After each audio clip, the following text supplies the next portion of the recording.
The pregnancy test clattered to the bathroom floor as Natalie's knees buckled. I caught her before she fell, my arms wrapping around her trembling frame as she sobbed into my chest. "It's impossible," she whispered between gasps. "The doctors said, after the vasectomy." I held her tighter, my face buried in her hair so she couldn't see my expression, because while she was crying tears of shock and confusion, I was calculating. The vasectomy had been 18 months ago. The procedure had been successful. I'd had the follow-up tests to prove it, which meant the child growing inside my wife wasn't mine. My name is Mark Reynolds, and I've built my entire life on logic and preparation. As a senior financial strategist at Meridian Holdings, I spend my days analyzing risk, predicting market fluctuations, and helping clients navigate uncertainty. Numbers don't lie, patterns don't deceive, unlike people. Natalie and I had been married for 8 years when we decided to try for children. She was a marketing coordinator at a mid-sized firm, vibrant and outgoing where I was reserved and methodical. We complemented each other perfectly, or so I thought. She brought spontaneity to my structured world, while I provided the stability she craved. The first miscarriage hit us hard. The second one nearly destroyed us both. After months of grief counseling and medical consultations, we made the difficult decision together. No more attempts. The emotional toll was too devastating, and the doctors had warned us about the increasing risks. I scheduled the vasectomy, and Natalie held my hand through the entire process. "We'll focus on us," she had said, stroking my hair as I recovered. "We have each other. That's enough." For 18 months, we rebuilt our relationship. We traveled, renovated our home, and rediscovered the intimacy that grief had stolen from us. Natalie seemed happier than she'd been in years. Her work performance improved dramatically. She was even being considered for a promotion by her new boss, Thomas Carter. I should have seen the signs then. The late nights at the office, the sudden interest in fitness classes, the way she started dressing differently, more provocatively. But I trusted her completely. After everything we'd been through together, the idea that she could betray me seemed as impossible as her pregnancy. That trust made standing in our bathroom, holding a positive pregnancy test, feel like stepping into an alternate reality where the laws of biology no longer applied. The subtle changes had started 6 months earlier, though I didn't recognize them as warning signs at the time. Natalie began working later, claiming her new boss Thomas was preparing for a major client presentation that required extended hours. She'd come home energized rather than exhausted, her cheeks flushed and her eyes bright in a way I hadn't seen since our early dating days. "Thomas really appreciates my input," she'd say over dinner, mentioning his name with increasing frequency. "He says I have natural leadership potential." The gym membership came next. Natalie had never shown interest in fitness before, but suddenly she was attending evening yoga classes and weekend spinning sessions. Her body began changing, toning, becoming more confident in ways that should have made me happy, but instead felt foreign. She bought new workout clothes, expensive pieces that seemed designed more for appearance than function. Then there were the phone calls, hushed conversations that ended abruptly when I entered the room. Text messages that made her smile in ways my own messages never seemed to. When I'd ask about them, she'd wave dismissively. "Just work stuff. You know how crazy things get with the Johnson account." But the Johnson account had been completed months ago. The most painful betrayal was the gradual withdrawal of intimacy. Our physical relationship, which had been slowly healing after our losses, began cooling again. Natalie would turn away in bed, claiming exhaustion or headaches. When we did make love, she seemed distant, as if her mind was elsewhere entirely. "I'm just stressed about work," she'd explain, but her body language suggested something different. She was saving her passion for someone else. The final warning sign came 3 weeks before the pregnancy announcement. I had surprised her with dinner reservations at the restaurant where we'd had our first date, hoping to reconnect. She spent the entire evening checking her phone, barely engaging in conversation. "You seem a million miles away," I finally said. She looked up, and for just a moment, I saw something in her eyes. Guilt, perhaps, or fear. But it passed quickly, replaced by that bright smile I was beginning to recognize as performative. "Sorry, honey. You know how I get when I'm overwhelmed." But she wasn't overwhelmed. She was in love, just not with me. The moment of absolute clarity came not during the pregnancy announcement, but 3 days later, when Natalie began planning our miracle baby's future with an enthusiasm that felt rehearsed. She sat at our kitchen table, surrounded by pregnancy books and baby name lists, talking about nursery themes and college funds with the kind of detailed preparation that suggested she'd been thinking about this for months. "I know we said we were done trying," she said, not meeting my eyes, "but maybe this is the universe telling us we were meant to be parents." I watched her perform this pantomime of surprised joy while doing mental calculations. The timeline didn't work. Even if the vasectomy had somehow failed, which my annual follow-up tests confirmed it hadn't, the dates were wrong. We hadn't been intimate during her likely conception window because she'd been too tired from her increased work schedule. That night, after she fell asleep, I sat in my home office staring at my laptop screen. I could confront her directly, demand the truth, and watch our marriage explode in a mess of accusations and denials. Or I could do what I did best, gather information, analyze the situation, and formulate a strategic response. I thought about our 8 years together, the vacations we'd shared, the dreams we'd built, the grief we'd navigated as a team. I thought about the way she used to look at me in the early days, like I was her anchor in an uncertain world. I thought about the vows we'd exchanged, the promises we'd made. Then I thought about her bright, false smile as she announced her impossible pregnancy. The way she'd been saving her passion for another man while I'd been faithfully rebuilding our relationship. The calculated cruelty of letting me believe I was going to be a father when she knew I could never be the biological parent. That's when I understood that confrontation would accomplish nothing. She was already gone, lost to whatever fantasy she'd constructed with her lover. But I wasn't going to be the fool in their story. If Natalie wanted to play games with my life, she'd discover that I was better at strategy than she'd ever imagined. I opened a new browser window and typed, "Best private investigator in the state." The war had begun, and she didn't even know it.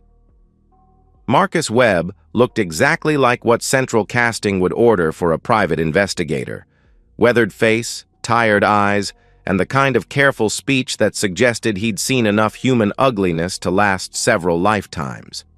His office was a study in functional minimalism, metal filing cabinets, a desk scarred by years of coffee cups, and walls bare except for his licensing certificates. "Cheating spouse?" he asked after I'd explained my situation. "Among other things. I need comprehensive documentation. Photos, communications, financial records, witness statements, everything that would hold up in court." Webb nodded approvingly. "You're thinking like a lawyer. Smart. Most people want to catch them in the act and then make emotional decisions. You want evidence for a strategy." "Exactly. And I want to know everything about the other man. His family, his job, his vulnerabilities." "That'll cost extra." "Money isn't an issue." Over the next 4 months, Webb's reports arrived weekly, each one a small masterpiece of surveillance and investigation. The story they told was both predictable and infuriating.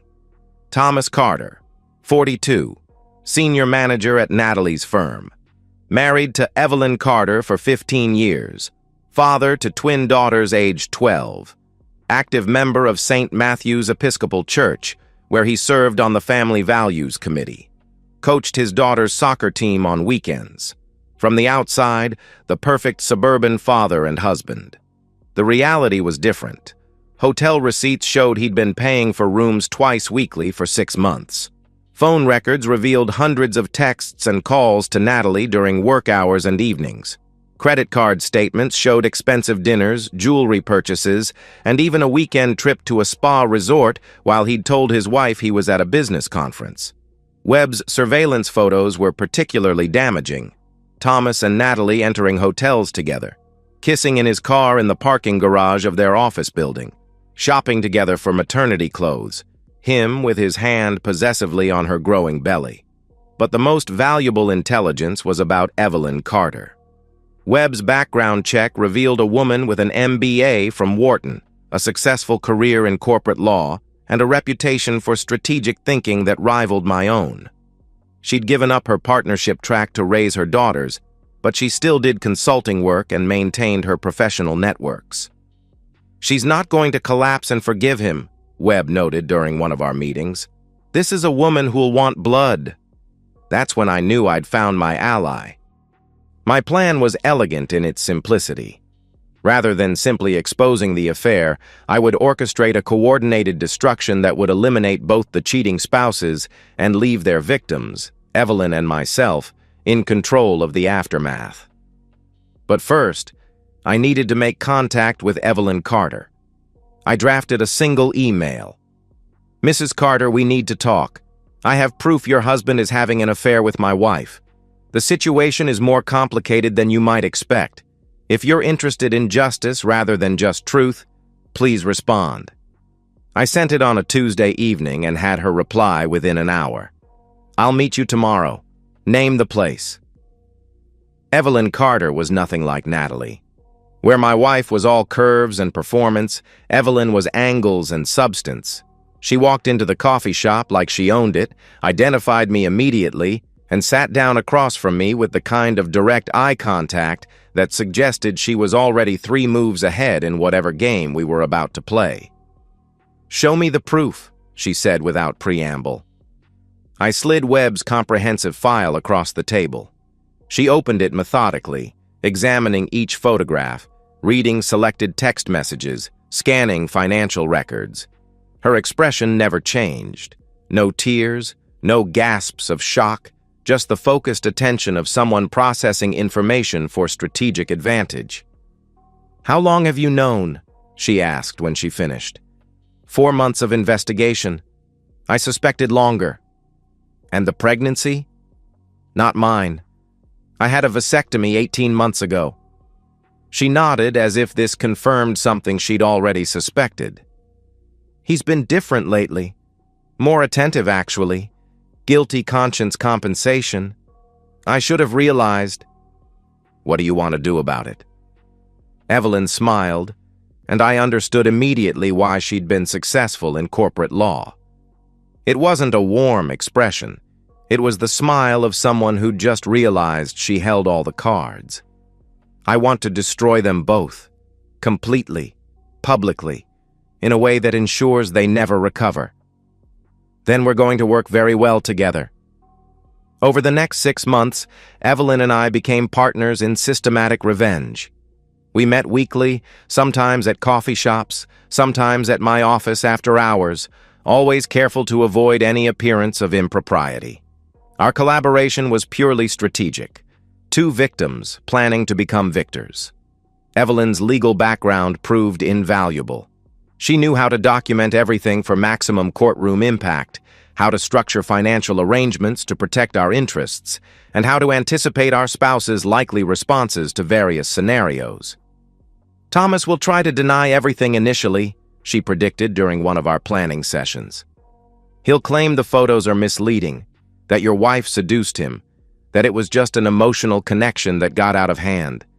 Men like him always paint themselves as victims of feminine manipulation." "And Natalie will try to make it about our marriage problems," I added. "She'll say I was distant after the miscarriages, that I wasn't meeting her emotional needs, that she found comfort elsewhere." So we make sure their narratives don't matter. We create a revelation so public and so thoroughly documented that denial becomes impossible. The baptism was Natalie's idea, which made it perfect for our purposes. She wanted a celebration, something that would cement her miracle pregnancy story in front of family and friends. She spent weeks planning every detail, the catered dinner, the floral arrangements, the photographer, and especially the digital slideshow of the baby's first months. "I want everyone to see how blessed we are," she said, her hand resting on her growing belly. What she didn't know was that I was also planning every detail. While she chose flowers and menu options, I was arranging for professional audio-visual equipment, timing the revelation for maximum impact, and coordinating with Evelyn for our joint unveiling. The morning of the baptism, I made my final preparations. The DNA test results were already back, 0.00% paternity match, exactly as expected. The slideshow was loaded with additional content Natalie hadn't approved. Evelyn had her divorce papers ready and had already begun transferring assets to accounts Thomas couldn't access. As guests began arriving and Natalie fluttered around ensuring everything was perfect, I felt a strange sense of calm. After months of investigation and planning, the end was finally approaching. "You seem relaxed," Natalie commented as she adjusted my tie. "I thought you'd be more nervous about the presentation." "I'm looking forward to it," I replied honestly. "I think people are going to be very surprised by what we have to show them." She smiled and kissed my cheek, completely unaware that she was kissing the architect of her own destruction. The slideshow began exactly as Natalie had planned. Soft piano music accompanied photos of the baby's first moments, her tiny fingers wrapped around my thumb, the proud family portrait at the hospital, the carefully staged shots of domestic bliss that would soon be revealed as elaborate fiction. The guests smiled and murmured appreciatively. Natalie squeezed my hand, basking in the attention and admiration. Thomas sat 3 tables away with Evelyn and their daughters, playing the role of supportive colleague attending his employee's family celebration. Then the music stopped.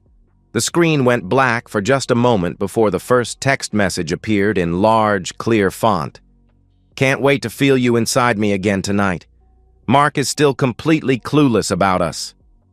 The murmur of conversation died instantly. Someone dropped a glass.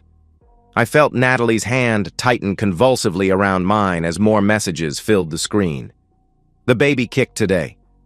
Our little secret is getting stronger. I love how you touch my belly when we're alone.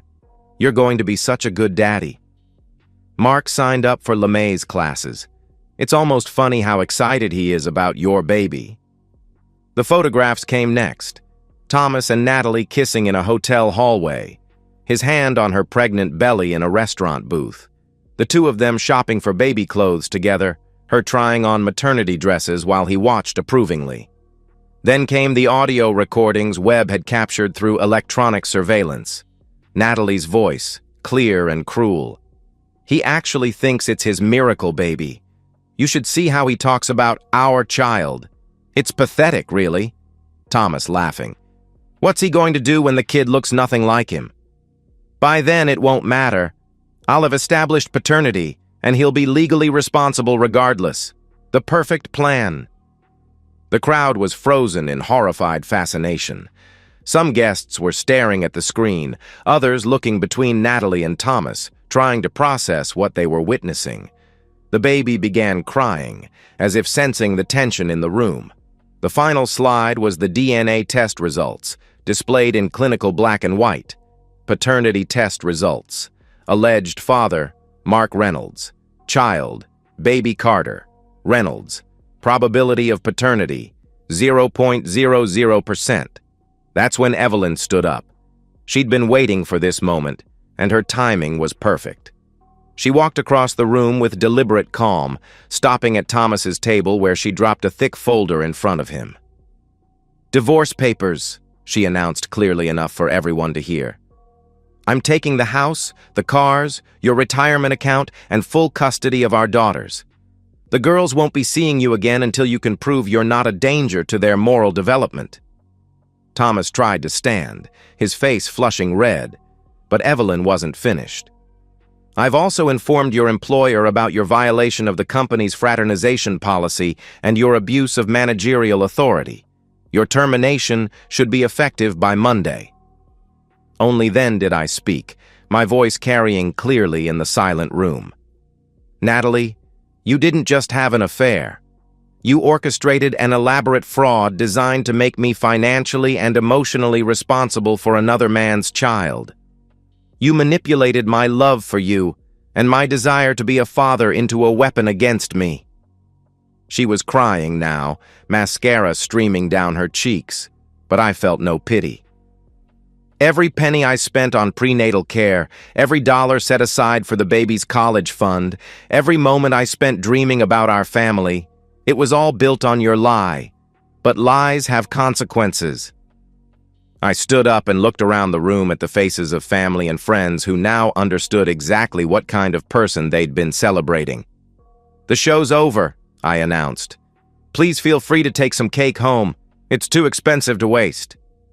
Then I walked out, leaving Natalie sobbing at the head table with our confused baby and a room full of witnesses to her complete humiliation. The destruction that followed was both swift and comprehensive. Thomas was terminated from his position within 48 hours, the company citing moral turpitude and violation of workplace conduct policies. The HR documentation I'd anonymously provided, including evidence of his use of company resources for personal liaisons, made his dismissal legally bulletproof. Evelyn's divorce proceedings moved with ruthless efficiency. Her legal connections and Thomas's obvious guilt in adultery gave her enormous leverage in asset division. She secured the family home, both vehicles, Thomas's retirement accounts, and an alimony arrangement that would keep him financially strangled for years. The custody arrangement was particularly brutal. Supervised visitation only, contingent on his completion of anger management and parenting classes. My own legal strategy was more complex, but equally devastating. I filed suit against Natalie for paternity fraud, demanding reimbursement for all pregnancy-related expenses, lost wages from time off work, and emotional damages. The case was virtually impossible to defend given the DNA evidence and documentation of her deliberate deception, but the social destruction was perhaps more satisfying than the legal victories. The baptism had been attended by both our families, our professional colleagues, and our social circle. Within days, everyone we knew had heard the story. Natalie became a pariah at her own workplace, the woman who'd tried to trick her husband into raising her boss's baby. The video from the baptism, captured by the professional photographer Natalie had insisted on hiring, somehow found its way onto social media. Within a week, it had gone viral with hashtags like #vasectomy miracle and #baptism from hell. Natalie's face became synonymous with elaborate betrayal, spawning memes and comment threads that dissected every aspect of her deception. Her parents, traditional Catholics who had always prided themselves on family values, publicly disowned her. Her father released a statement to the local newspaper expressing his profound shame and disappointment in his daughter's actions. Her mother changed her phone number and moved to another state rather than face the social stigma of association. Thomas and Natalie, thrown together by the wreckage of their respective marriages, attempted to build a life from the ashes of their destruction. They moved into a cramped apartment in a different part of town, both unemployed and unemployable within their former professional circles. The relationship that had seemed so passionate in secret proved unable to withstand the pressure of reality. Without the excitement of forbidden romance, and with the added stress of financial hardship and social isolation, they began turning on each other. Police were called to their apartment multiple times for domestic disturbances. Child Protective Services opened an investigation after neighbors reported the baby crying for hours without attention. Thomas eventually abandoned both Natalie and the child, claiming she had ruined his life and destroyed his relationship with his daughters. He moved across the country, leaving no forwarding address and no support for the woman he'd claimed to love. Natalie was left completely alone, no husband, no lover, no family support, no professional prospects, and no financial resources. She eventually found work at a discount beauty supply store in a strip mall, earning minimum wage while trying to care for a child whose very existence reminded everyone of her elaborate betrayal.